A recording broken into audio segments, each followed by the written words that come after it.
The Cold War was not fought with explosions and speeches. It was fought in rooms with the curtains drawn. It was fought with silence, paperwork, suspicion, and fear. These films strip away the fantasy and expose espionage as it truly was: slow, brutal, lonely, and morally corrosive. This is the spy cinema former intelligence officers quietly respect. Number 15, Tinker Tailor Soldier Spy, 2011. This film is often described by former intelligence officers as the closest cinema has come to capturing the emotional texture of real Cold War intelligence work. Nothing here moves fast. Nothing feels heroic. Information is fragmented. Conversations are incomplete, and trust is treated as a liability rather than a virtue. That realism is exactly why ex-agents respect it. The story unfolds through quiet rooms and long silences. Decisions are made without certainty, and victories feel hollow. The mole hunt at the center of the narrative mirrors real counterintelligence failures inside British and American services during the Cold War. Careers are destroyed not by gunfire, but by suspicion and internal politics. This reflects how real intelligence organizations often collapse inward long before an external enemy strikes. Former operatives have praised the depiction of tradecraft details such as compartmentalization, file-based intelligence, and the way information is deliberately withheld even from senior figures.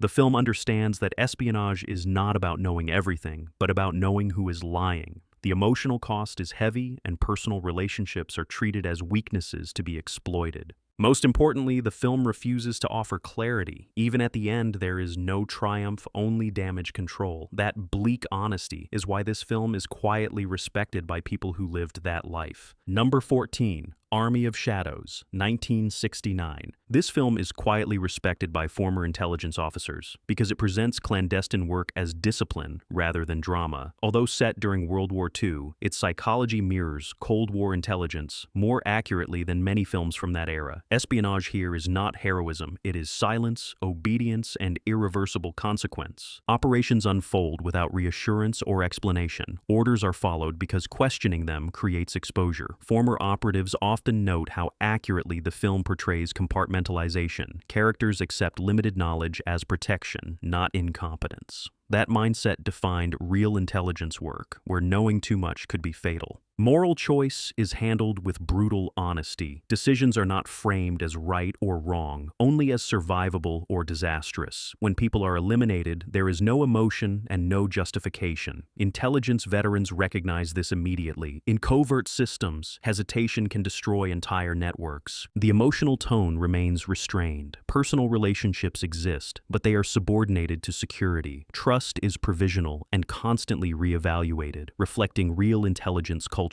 There is no triumph at the end, only exhaustion and loss. The work continues, but the cost is permanent. Former intelligence officers respect this film because it admits a hard truth. Effective espionage often demands moral surrender, and once paid, that cost never disappears.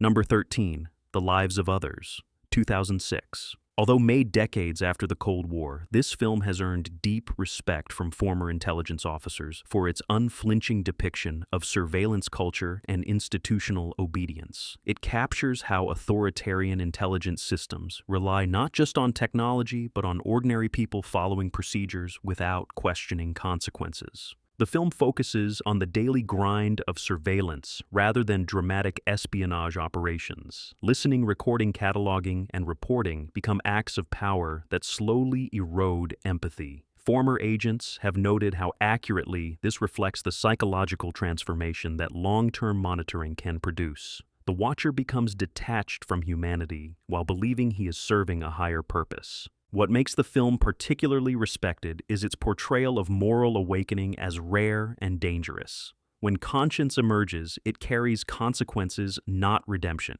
Intelligence systems are shown as machines that punish deviation even when deviation is ethical.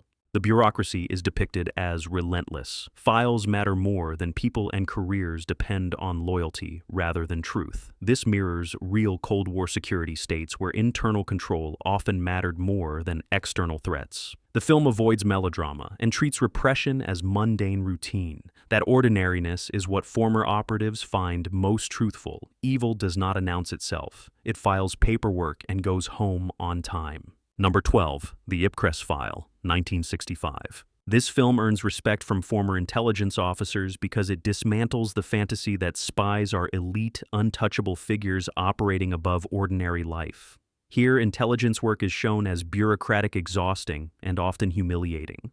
The protagonist is not a gentleman spy, but a government employee navigating office politics, mistrust, and institutional indifference. Ex-agents often point to how accurately the film captures class tension inside intelligence services during the Cold War. Power does not flow to competence, but to background connections and obedience. Talented operatives are sidelined while less capable superiors protect their own status. This dynamic mirrors real intelligence agencies where hierarchy and internal rivalry often undermine effectiveness. The film also portrays counterintelligence paranoia with chilling realism. Allies are suspected, enemies are underestimated, and internal leaks feel inevitable rather than shocking. Surveillance is constant yet incomplete, and mistakes are quietly buried rather than corrected. Tradecraft is presented without glamour. Interrogations are procedural, psychological pressure replaces violence, and information extraction feels morally corrosive. The threat is not ideological conversion, but institutional decay. Former operatives respect this film because it understands that espionage is rarely about brilliance. It is about endurance, compromise, and survival inside a system that consumes people without apology. Victory here is temporary and often meaningless. Number 11, Bridge of Spies, 2015. This film is respected by former intelligence officers for its focus on restraint process and negotiation rather than action. It depicts Cold War espionage as a chess game played by cautious professionals who understand that mistakes have global consequences. The film centers on prisoner exchange rather than covert operations, but that is precisely why it resonates with real-world intelligence veterans. Espionage is shown as diplomacy in shadow form, where patience and credibility matter more than aggression. Former agents have praised the depiction of legal ambiguity and institutional discomfort. Intelligence services are shown struggling with democratic accountability while operating in a morally gray environment. Loyalty to process clashes with national fear and political pressure. The Soviet spy is portrayed not as a villain, but as a disciplined professional doing his job. This mutual recognition of professionalism across enemy lines reflects real Cold War realities, where opposing intelligence officers often shared more in common with each other than with their own politicians. The tension comes from silence, waiting, and uncertainty. There are no dramatic reversals, only careful decisions made under pressure. The film understands that survival often depends on not overreacting. This quiet authenticity and respect for procedure is why former intelligence professionals consider this film unusually honest and grounded. Number 10, The Conversation, 1974. Although not a traditional spy film, this story is deeply respected by former intelligence officers because it captures the psychological cost of surveillance work with devastating accuracy. It shows how constant monitoring erodes trust, identity, and sanity. The protagonist is a surveillance expert whose life is consumed by listening, recording, and interpreting fragments of other people's lives.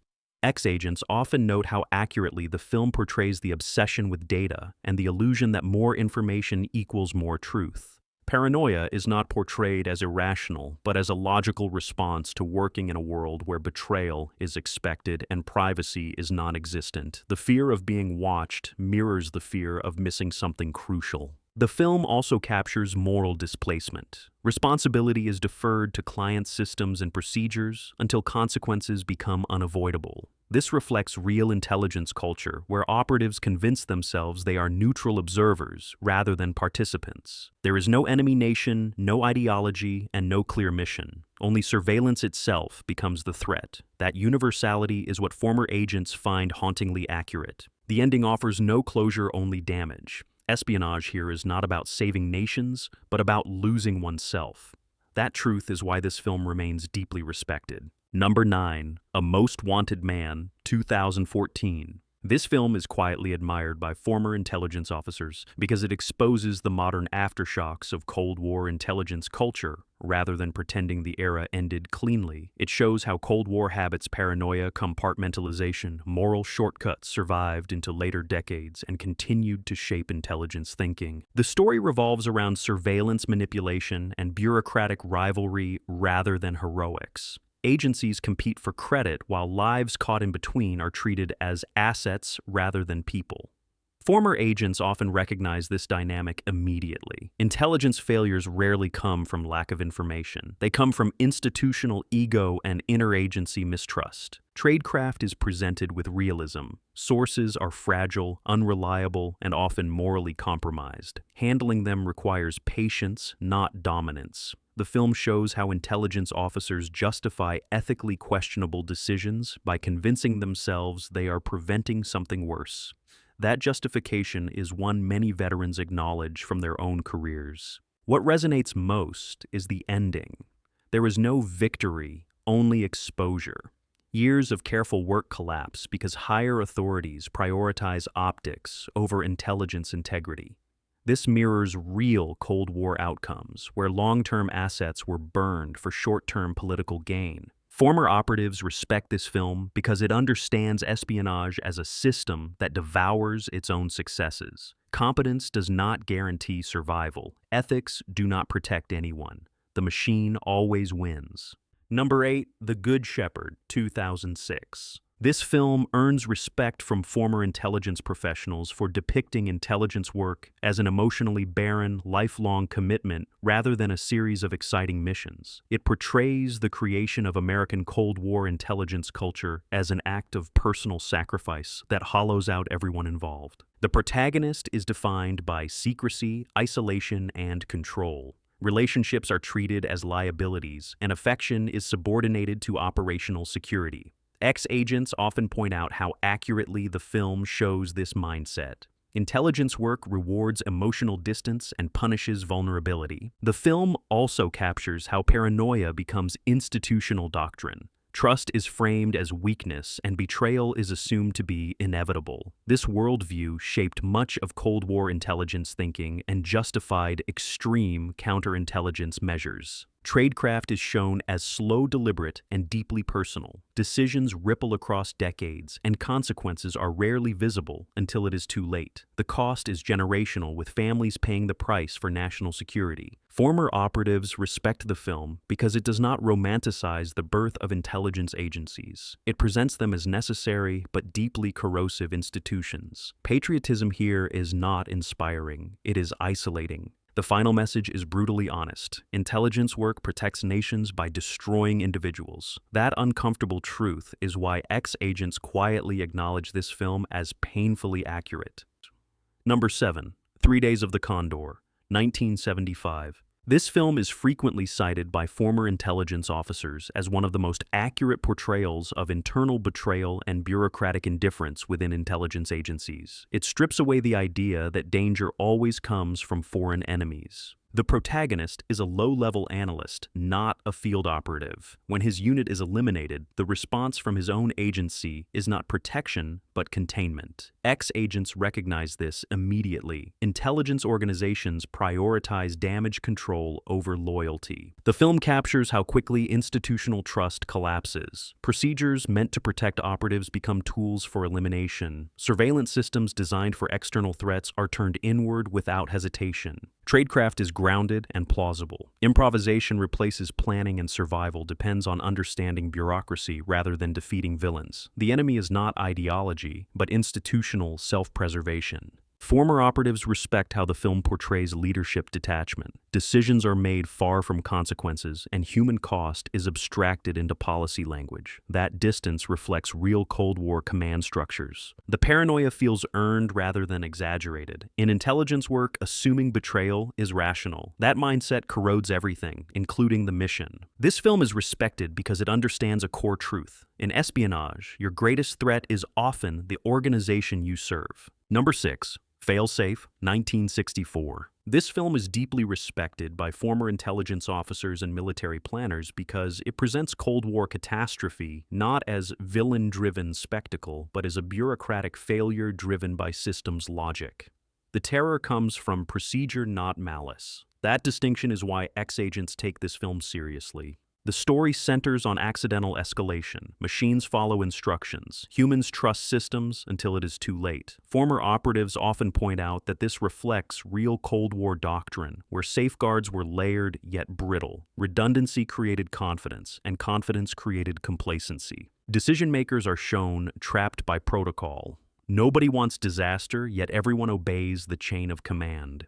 This mirrors real intelligence and defense structures where deviation is discouraged even when circumstances change rapidly. The film captures how authority becomes paralyzing under pressure. There is no heroic solution. Every option results in catastrophe. That moral arithmetic was a real part of Cold War planning and intelligence assessments. Victory was often defined as minimizing loss rather than achieving success. Former agents respect how calmly the film treats annihilation. There is no panic, only resignation. That emotional restraint reflects how professionals were trained to think about unthinkable outcomes. This film understands a core intelligence truth. The most dangerous moments of the Cold War were not caused by spies in the field, but by systems that could not stop themselves once activated.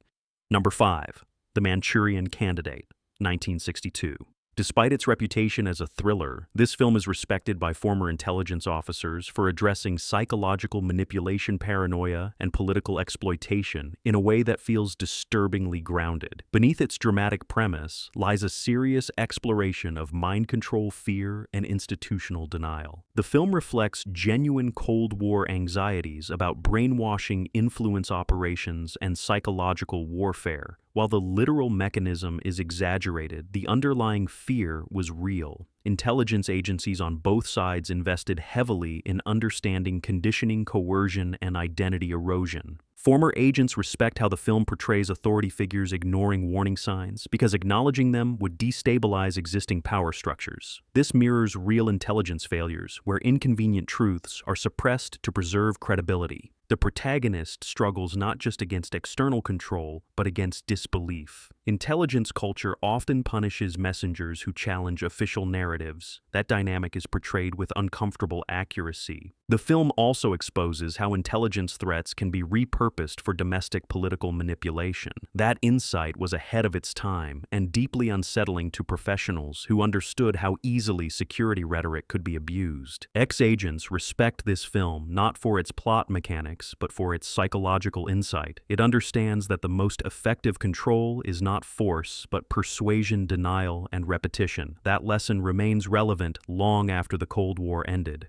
Number 4. The Fourth Protocol, 1987. This film earns cautious respect from former intelligence officers for its grounded depiction of counterintelligence procedure and nuclear paranoia, despite operating within a more conventional thriller framework. It focuses on investigation patience and institutional friction rather than spectacle. The plot centers on uncovering a covert operation designed to destabilize political systems through plausible deniability. Former agents recognized this strategy immediately. Cold War intelligence relied heavily on operations that could be disavowed while creating maximum uncertainty. The film accurately portrays interagency mistrust. Intelligence officers are obstructed by politics, bureaucracy, and competing priorities. Information moves slowly, and warnings are often dismissed as paranoia until evidence becomes unavoidable. Tradecraft elements such as surveillance, dead drops, and analysis are treated seriously. The protagonist succeeds not through violence, but through persistence and procedural rigor. That emphasis resonates with real intelligence veterans.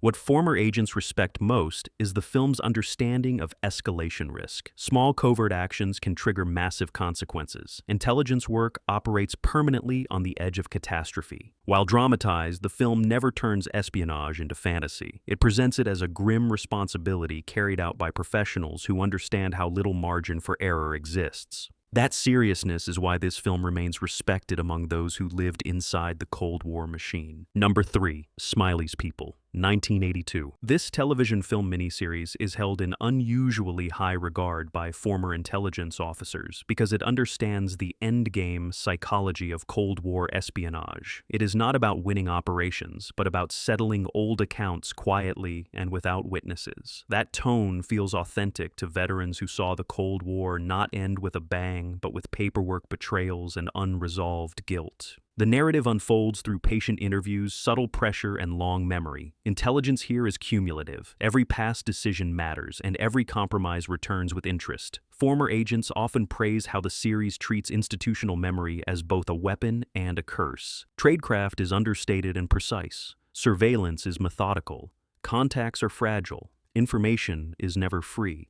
The series captures how senior intelligence figures operate less like field agents and more like chess players removing pieces one at a time. What resonates most is the moral exhaustion. Smiley is not triumphant. He is burdened by history and responsibility. That weariness reflects real senior operatives who carry decades of secrets without relief. There are no speeches and no catharsis. The Cold War here ends in silence and personal reckoning. That refusal to celebrate is why former agents respect this work. It understands that intelligence victories rarely feel like victories at all. Number 2. The Deadly Affair, 1967. This film is often overlooked but deeply respected by former intelligence officers for its bleak realism and emotional restraint.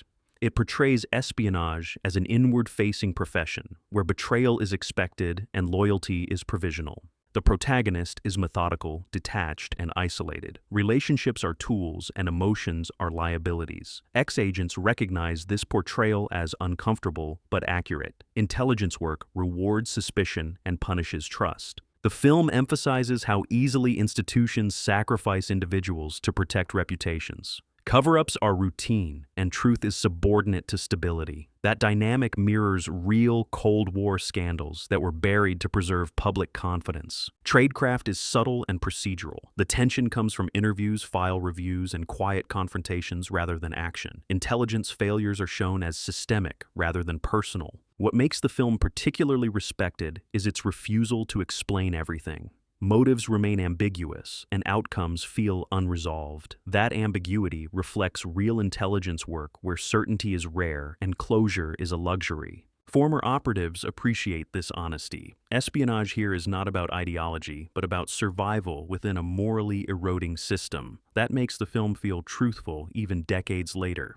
Number 1. The Spy Who Came In from the Cold, 1965. At the top of nearly every list compiled by former intelligence officers, this film stands as the definitive Cold War spy story. It is respected not because it entertains, but because it tells the truth others avoid. Espionage is shown as a machine that consumes belief and leaves only function. Ideology is exposed as a language used to justify cruelty. Agents are expendable and loyalty is conditional. Former operatives consistently cite how accurately the film portrays internal deception. Intelligence services lie to their own people as readily as they lie to enemies. That betrayal is not accidental. It is policy. The ending is devastating because it is logical. No one breaks character. No one changes course. The system operates exactly as designed, and that is the horror. This film remains respected because it strips espionage down to its ethical core and finds nothing comforting there. It understands that Cold War intelligence work demanded moral surrender, that honesty is rare and unforgettable. The 4 films ex-agents don't respect.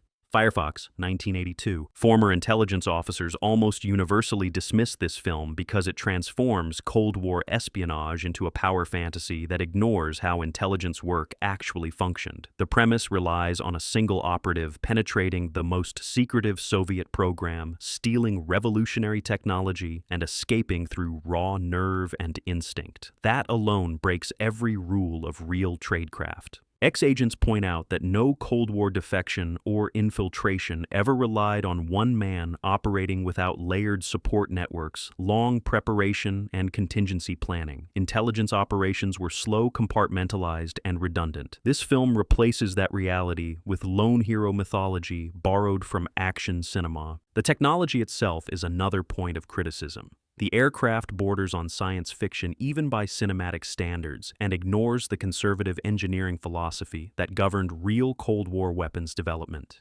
Intelligence officers trained to evaluate plausibility see this immediately and disengage. Psychological portrayal also rings false. Trauma is treated as a switch that can be turned on and off for dramatic convenience. In reality, psychological damage often disqualified operatives rather than empowering them. Former agents reject this film because it reassures audiences that brilliance and courage can defeat systems. In reality, systems defeated individuals far more often.